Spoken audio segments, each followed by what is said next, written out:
Launching a new IP in this day and age seems terrifying.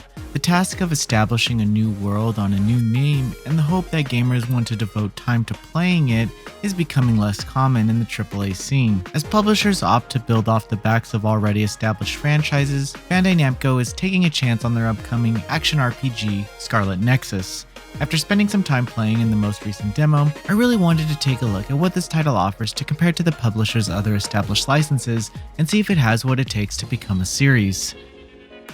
Scarlet Nexus seems to take a few gameplay cues from the God Eater series, without the mission structure of returning to Arena to hunt a set of creatures. Visually, I feel like this experience will resonate well with those wanting a new God Eater experience, but as you play, you'll discover subtle nuances with the flow of action.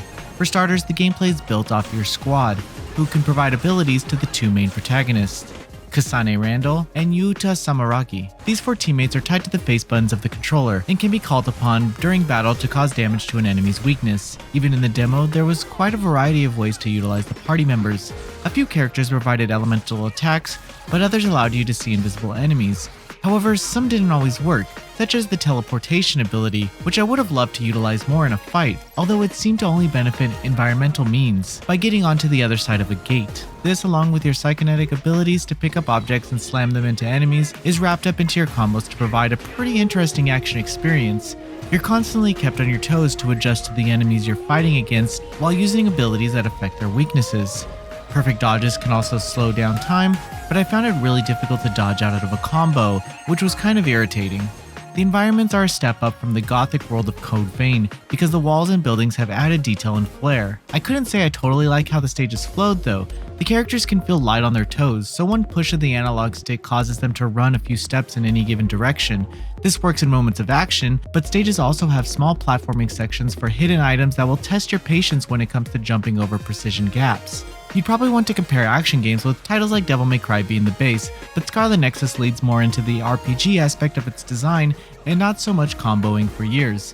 This is found in the level up system, where you can customize your character's skills based on how you like to play. Not everything is straight action oriented though, as you can enhance some of their passives. While combat is kept fast and rewards longer combos, I didn't feel like Devil May Cry was a significant influence on these systems. Instead, I felt more like I was playing a sped up God Eater, which was fine because the additional abilities and mechanics differentiated it from the experience altogether.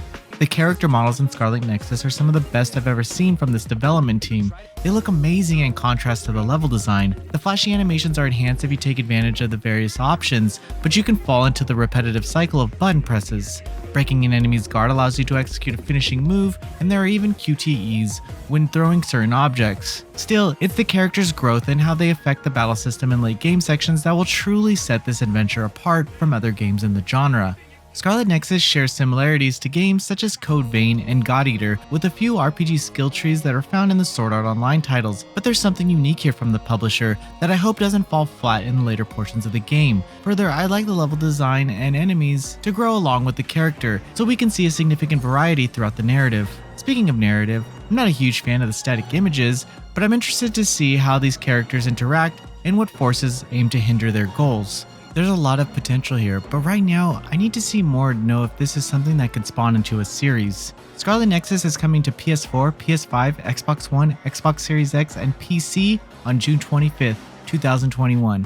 Thank you for watching. Please read the full preview at noisypixel.net. Noisy Pixel is run by a group of gamers who work hard to deliver news, reviews, previews, and more. Please subscribe to keep up with all our future content.